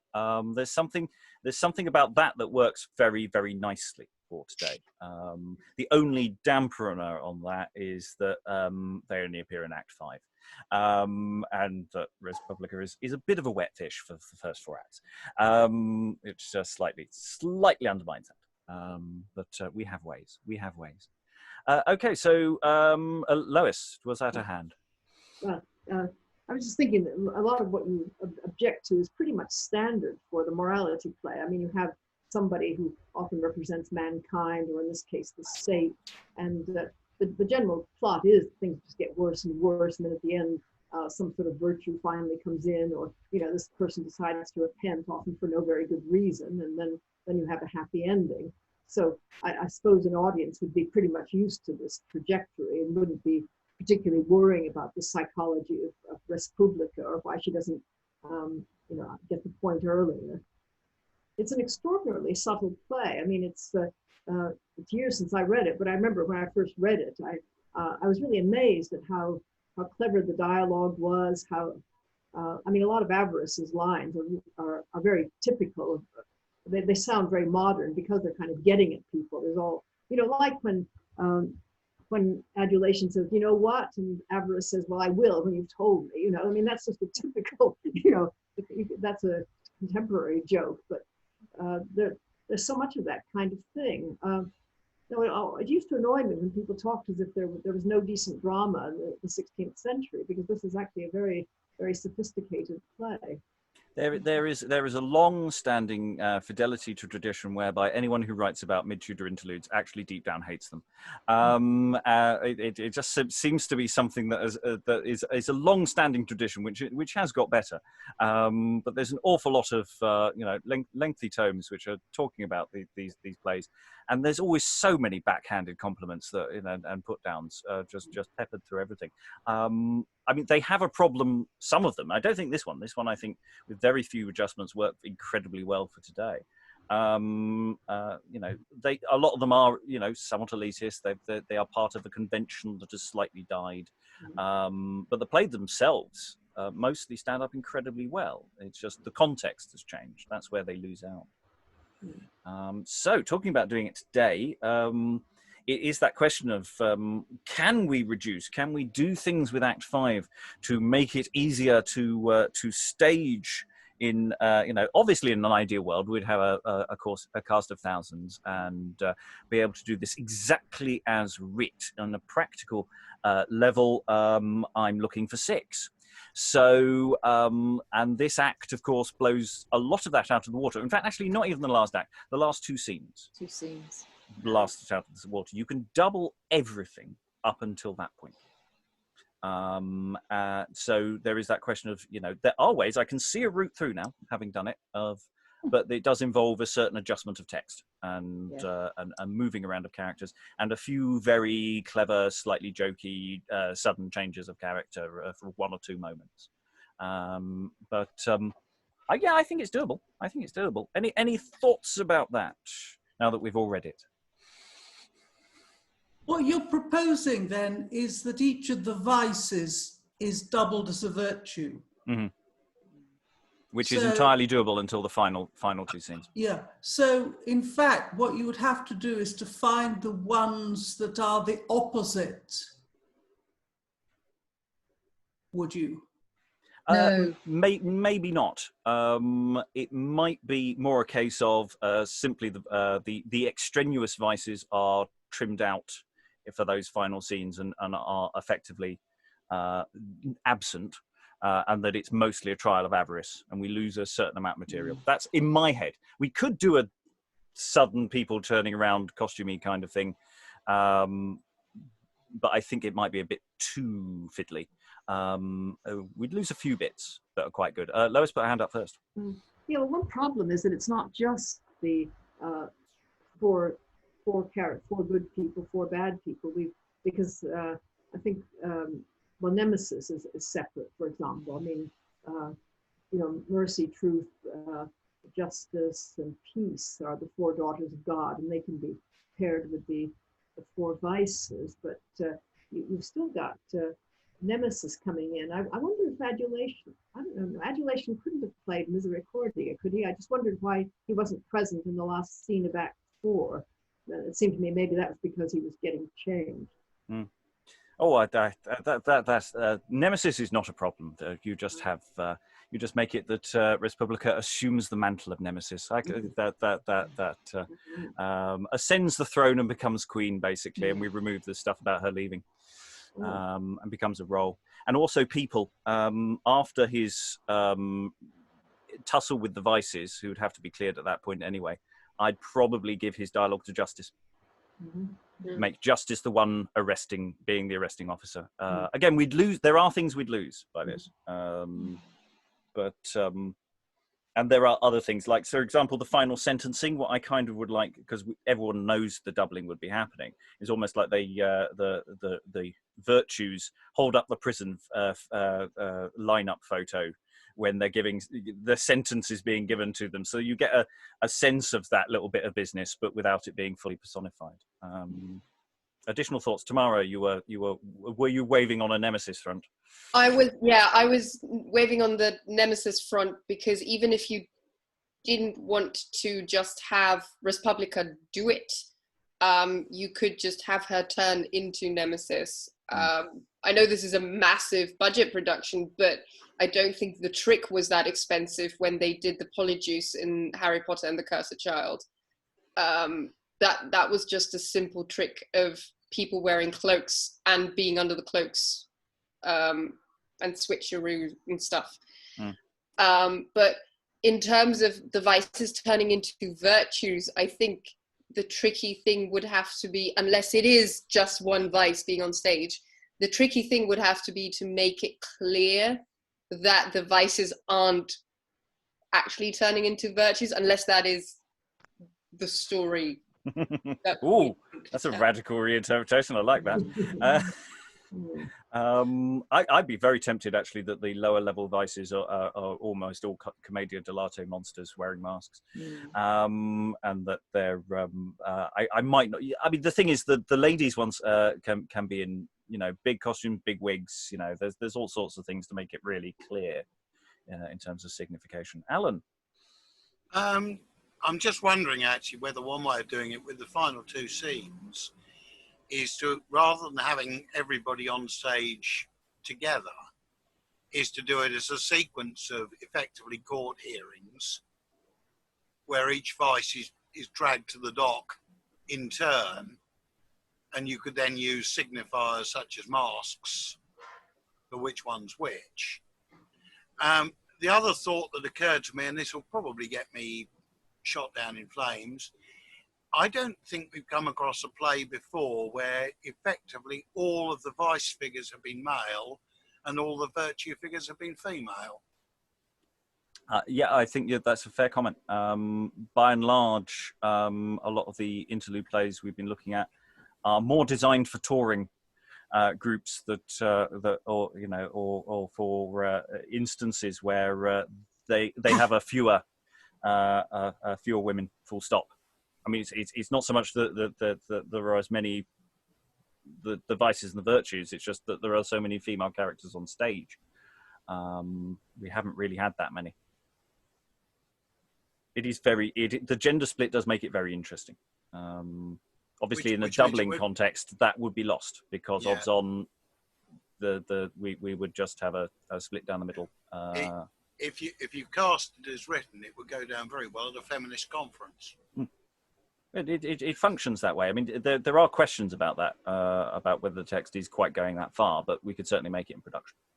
I don't think Alan's ever been to a feminist conference. I was in a university which was dominated by them.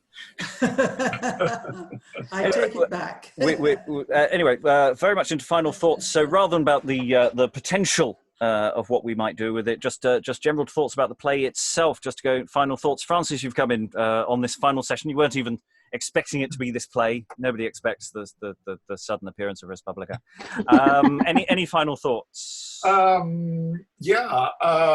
enjoyed it more than I thought I was going to. And I'm sorry I missed the first half or the rest of it.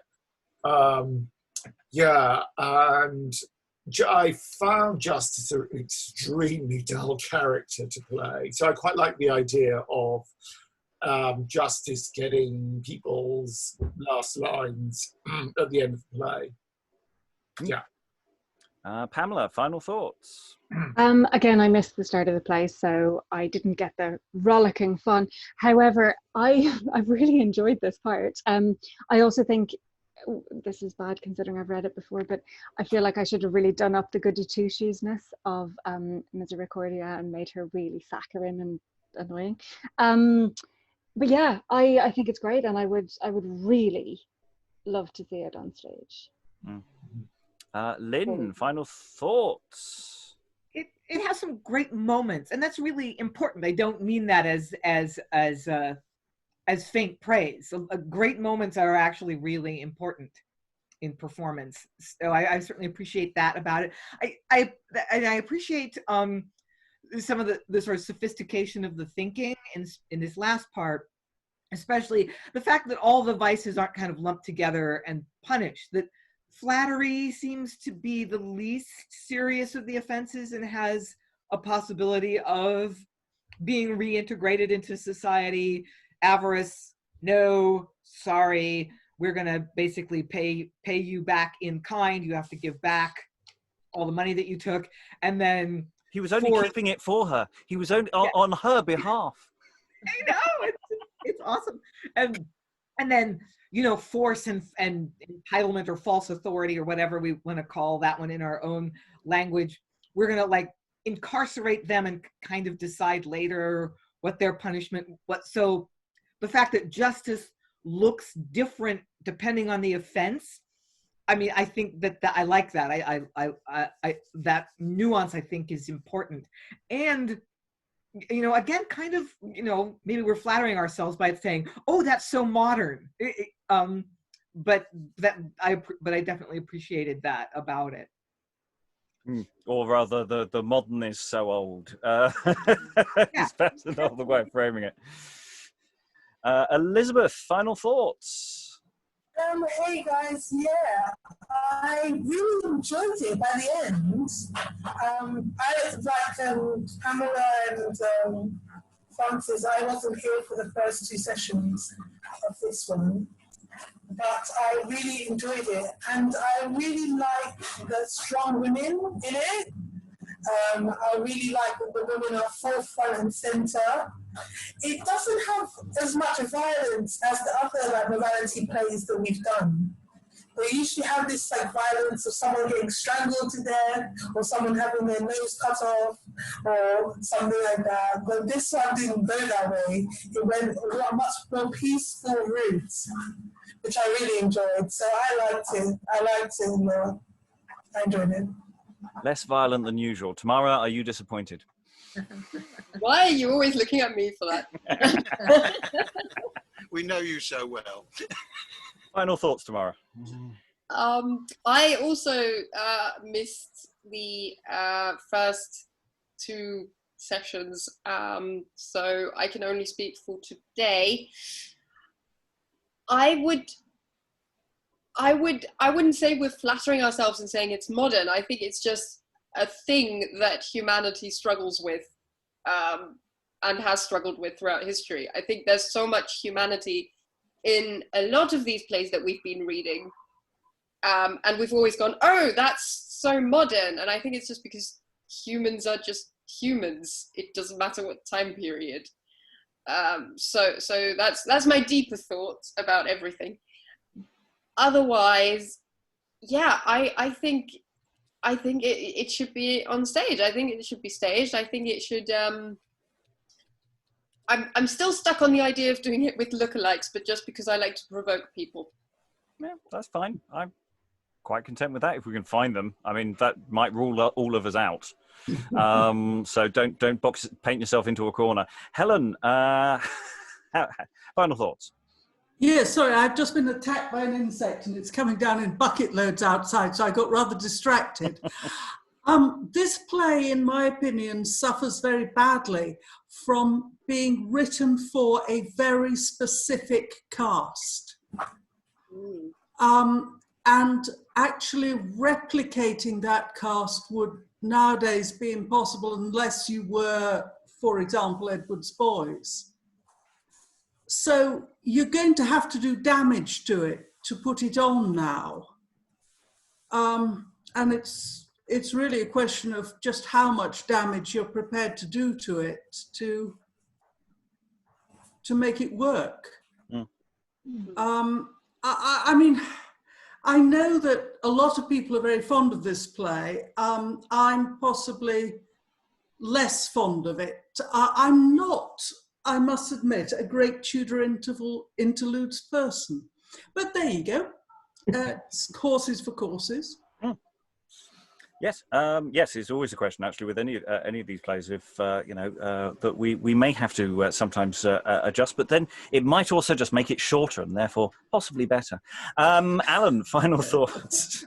No, I mean, I've enjoyed it. I think it needs to be played at pace. I am struggling to find ways of reducing the cast size, because I think that the interaction of the characters in that last two scenes would be very difficult to do with any more extensive doubling. Well, it's interesting the way that it's structured is that most of the talking is Avarice. You know, the other vices really don't say very much, and it's a very short moment, or very short moments that could be turned into a slightly tricksy moment. I also feel that bits of this, the last two scenes, are a little long. So there is a part of me going, structurally, I'd kind of want to just trim bits out of it as well. There's a few little bits in Act 5 where I felt that it's possibly also overstaying its welcome in places. It's not a short play. You know, it's taken us 3 sessions to go through it all, even at pace. But pace is a good point. Sarah, final thoughts? Yeah, I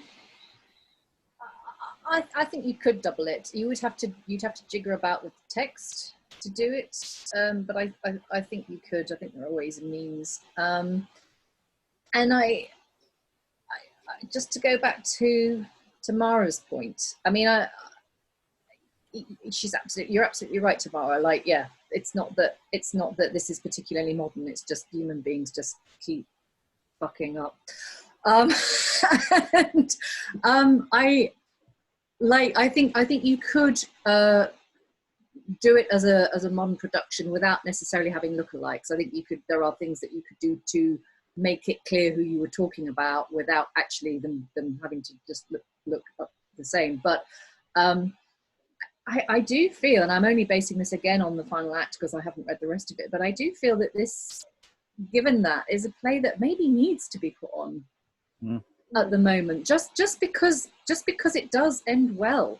And the way we are at the moment, I mean, the world goes through cycles, and the cycle that we're in at the moment is fairly demoralizing, and depending on your viewpoint. And I think this is actually a play where oppression and insolence and avarice and adulation actually get their comeuppance. You know, sometimes you need art to kind of shine a light and help you through. And the fact that it has all happened before is also really good for giving people perspective as well, and saying we have been here before. It was this bad. It's this bad now, maybe in a different way, but it wasn't always that bad. Yeah. And it won't always be this bad now. So I actually think this play really needs staging. Yesterday, I know people did say, and I don't know because I haven't read the rest of the play, that it couldn't be staged on Zoom. But I actually think we should find a way in the short term, because I think this needs to be out there. Well, it's already slated and half recorded as an audio production, so it's the thing of maximising our usage in terms of projects that work best for which medium, in the absence of being able to do it live, which is ideal. Yeah. Ideally, live, but I mean, that's not to say we couldn't do it. It's just it's the question of how much repetition we do is an important one. Yes, there's an interesting move against dystopian future. That there's too much of it in our modern culture, and we should be doing more, if not utopian futures, but more positive about negative spaces, if that makes sense. Something that points the way to something different. Yeah. Because we're all living in a dystopia of sorts at the moment, and sometimes you need a path out. Lois, final thought. We're very, very late into extra time. Oh, yeah, well, sorry. I've already said how much I like this play. Anyway, I generally do like moral interludes because I enjoy the kind of intellectual aspect of the allegory, trying to put it all together. And it's really rather nice when you discover that an abstract statement is also being perfectly embodied in a concrete way on the stage. Yeah, the trouble with the structure is that you can certainly do doubling in the last act, but the trouble is if you haven't done any doubling before then it becomes difficult to get people to accept the convention. I think if there's nothing wrong with doubling devices and virtues, but I think somehow or other you need to get some doubling in the earlier acts so that people got used to the idea. That wouldn't be impossible, though. Yeah, well, we'll take that one on. I'm not so sure about that because they're quite. There is only one set of doubling, and we've got plenty of time to clearly signpost and signify. It's not like they're changing every 2 minutes, and confusion might reign. But it's, all hypothetical. We haven't got any theatres to go out into, so there's not that much point worrying about it too much. We've got a couple of years to try and figure this one out. That'll be fine. Right, we are at the end, finally, of Respublica, which is, as far as I can tell, the last play from the Reign of Queen Mary that we have to look at least in exploring sessions, as well as full cast productions as well. We have looked at all of the ones that I know of. That isn't to say there aren't ones that I have not as of yet dug out, but we have a complete sense of what happened during her reign as it stands, which is lovely. I like these little signposts. They make me happy to move forward in the future. I'm just narrowing in on Edward now. Almost finish Edwards as well. A few more to fill in there. Just to get that all in the can. So all that remains is for me to thank all the readers today for all their hard work. Thank you very much and goodbye. Bye. Bye.